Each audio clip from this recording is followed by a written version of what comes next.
upang mabilis na matugunan ang mga usapin hinggil sa kapayapaan, kaayusan at kaligtasan sa barangay, matagumpay na nisagawa ng Quezon Municipal Police Station sa pamumuno ni Police Major Clarence Labasan, hepe ng pulisya, ang isang araw na pagsasanay para sa 2025 Barangay Peacekeeping Action Teams Enhancement Program noong ika-27 ng Nobyembre nitong taon sa Community Center, Barangay Samonte, Quezon, Isabela. Katuwang sa nasabing aktibidad ang Department of Interior and Local Government sa pangunguna ni Ginoong Ferdinand Miguel.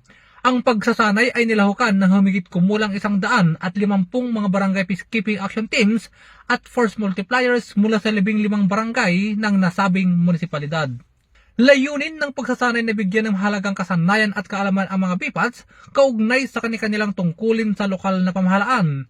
Kabilang dito ang pamamaraan ng pag-aresto at tamang paggamit ng posas na tinalakay ng kapulisan ng Quezon, Isabela, pagtugon sa mga emerhensiyang may kinalaman sa sunog na ibinahagi ng Bureau of Fire and Protection at pagbibigay ng basic life support na tinalakay ng Municipal Disaster Risk Reduction Management Office.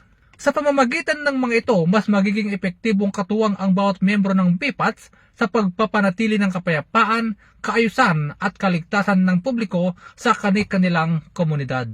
Mula dito sa Lambak ng Cagayan, ako ang inyong PNN correspondent, Police Corporal Giam, alagad ng batas, tagataguyod ng Balitang Pulis.